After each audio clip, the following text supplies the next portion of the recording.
Karim, burung balam terbang tinggi, hinggap sebentar di negeri Baghdad. Sambutlah salam dari Ustadz yang tak ganteng ini sebagai tanda umat Nabi Muhammad. Assalamualaikum warahmatullahi wabarakatuh.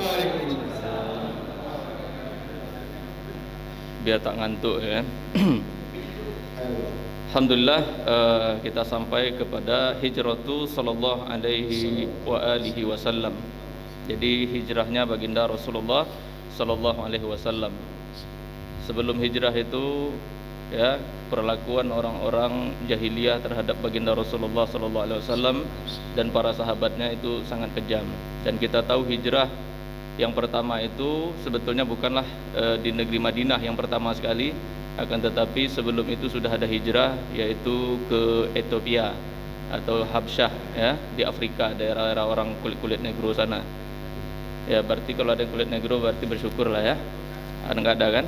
Baik, kita lanjut hijratu sallallahu alaihi wa alihi wasallam. Summa adzina Nabi sallallahu alaihi wa alihi wasallam radhiyallahu taala anhum fil hijrah ilal Madinah ba'da qudumi man aslama ala yadihi minal ansar.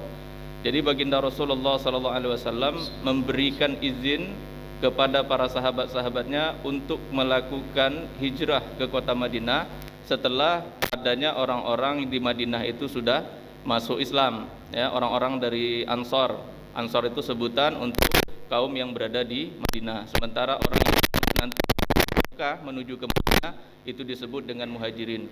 Jadi gelombang daripada hijrah ini itu tidak langsung. Jadi umat Islam itu tidak ya. Kemudian baginda Rasulullah mengizinkan para sahabat ini untuk hijrah setelah mereka mendapatkan begitu banyak penyiksaan-penyiksaan. Akhirnya baginda Rasulullah mengizinkan para sahabat-sahabatnya, para kaum muslimin dan muslimat untuk melakukan perjalanan ke kota Madinah. Hijrah yaitu pada tahun ke-13 daripada tahun kenabian. Wa azinallahu ta'ala lin nabi sallallahu alaihi wasallam ayyuhajira.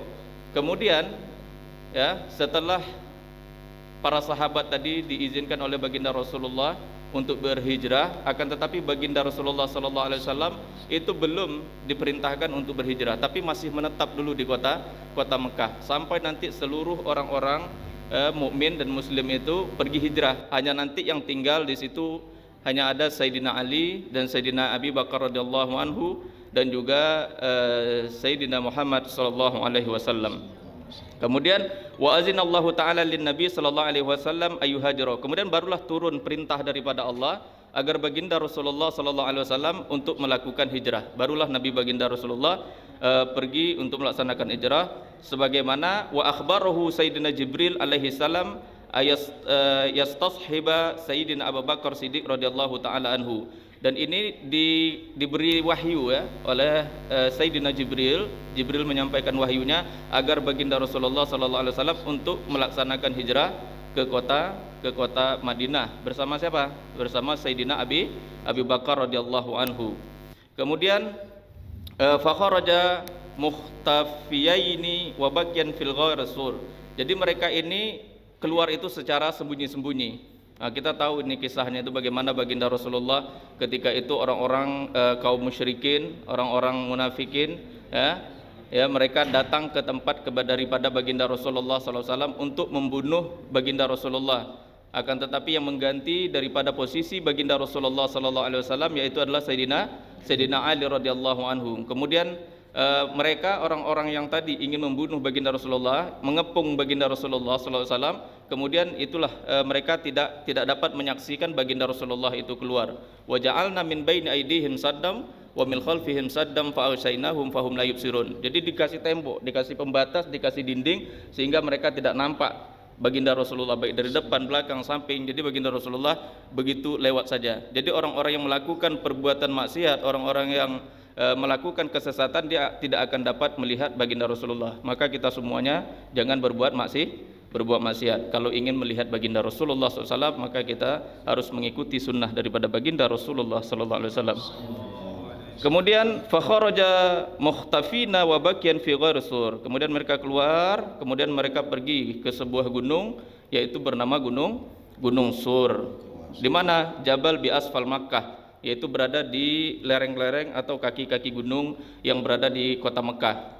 Mereka berada di sana selama salasa au aksar, selama 3 hari bahkan lebih. Fa amarallahu taala al-ankabut fanusija ala babihi. Jadi Allah Subhanahu wa taala memerintahkan kepada angkabut. Angkabut ini apa? Spiderman. Apa itu? Laba-laba ya. Memerintahkan kepada laba-laba untuk membuat jaring ya, kemudian dianyamlah itu jaring ya di depan pintu-pintu tersebut. Supaya apa? Supaya nanti mereka orang-orang kafir itu akan tertipu. Tidak mungkin baginda Rasulullah SAW itu berada di dalam gua sementara pintunya saja masih dipenuhi oleh jaring laba-laba. Kemudian wa amara hamamataini wasyataini. Kemudian Allah juga memerintahkan kepada burung merpati, sepasang burung merpati. Mereka pun fa'ashashta alaihi, mereka pun hidup di sana, bertelur. Kok bisa?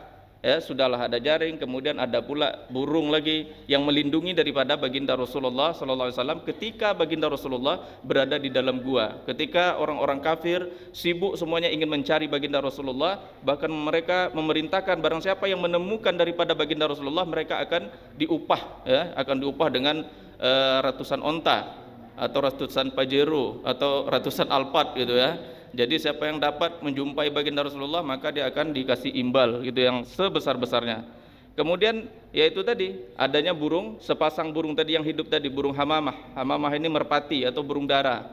Ya, burung dara yang hidup ya, kemudian di sana dia bertelur di situ untuk melindungi daripada baginda Rasulullah. Karena tidak mungkin kalau seandainya ada orang lewat yang masuk ke dalam gua ini, itu tidak mungkin orang bisa masuk ke sana sementara ada burung di situ. Pasti burungnya akan pergi.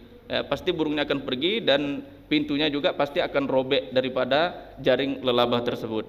Summa kharaja minal ghar wan Nabi sallallahu alaihi wasallam naqatul juz'a. Kemudian baginda Rasulullah sallallahu alaihi wasallam setelah itu dia pun keluar daripada gua tersebut, kemudian dengan membawa onta. Nah, di dalam perjalanan ini baginda Rasulullah sallallahu alaihi wasallam itu ditemani oleh Abu Bakar As-Siddiq. Naqah ini itu dibawa oleh Sayyidina Abu Bakar. Kemudian Sayyidina Abu Bakar memberikan kepada baginda Rasulullah sallallahu alaihi wasallam.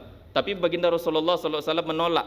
Baginda Rasulullah artinya apa? Ini adalah yang pelajaran yang paling penting yang kita ambil di sini apa? Artinya baginda Rasulullah ketika melaksanakan atau melakukan perjalanan yang istimewa, melakukan perjalanan yang jauh dalam rangka untuk dakwah, untuk menegakkan kalimat Allah Subhanahu wa taala, dia tidak ingin mengambil upah daripada orang lain. Akan tetapi dia sendiri membeli onta tersebut kepada Sayyidina Abu Bakar radhiyallahu anhu. Jadi dia beli onta tersebut. Padahal Abu Bakar ini ingin memberi kepadanya, ya kan? Namanya mertua tentu sayang kan sama anaknya, tentu diberi gitu. Tapi baginda Rasulullah karena ini adalah merupakan perjalanan penting di dalam kisah Islam, dia membeli naqah tersebut. Kemudian fata'arrada lahuma Suraqah bin Malik. Kemudian orang-orang tadi di antara orang-orang jahiliyah tadi, orang-orang kafir tadi yang mengejar daripada baginda Rasulullah sallallahu alaihi wasallam, fata'arrada lahuma Suraqah bin Malik. Ada yang mengikuti jejak daripada baginda Rasulullah ya. Akhirnya dapat baginda Rasulullah itu dia pergi menuju ke kota Madinah, dia melewati daripada jalan yang berbeda, tidak jalan yang biasa dilewati oleh orang-orang kafir dari Mekah menuju ke Madinah. Akan tapi baginda Rasulullah mencari jalan yang lain ya, supaya apa? Untuk mengelabui supaya orang-orang tidak mengejar daripada baginda Rasulullah sallallahu alaihi wasallam. Dia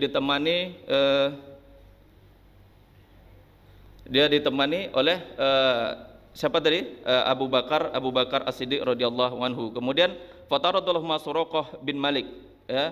Kemudian Suraqah bin Malik ini dia nampak daripada baginda Rasulullah sallallahu alaihi wasallam, kemudian akhirnya dia ingin mengejar daripada baginda Nabi sallallahu alaihi wasallam, kemudian akhirnya kudanya pun terjatuh. Kemudian baginda Rasulullah sallallahu alaihi wasallam mendekati dirinya, kemudian Rasulullah melepaskan dia, membebaskan dia. Padahal tadi Suraqah tadi dia ingin mendapatkan hadiah yang istimewa tadi, ingin mendapatkan alpat tadi ya kan. Akan tetapi begitu dia ingin mengejar Rasulullah, beberapa kali kudanya itu jatuh. Ini adalah merupakan mukjizat daripada baginda Rasulullah SAW. Baik, nah itu silakan Ustaz.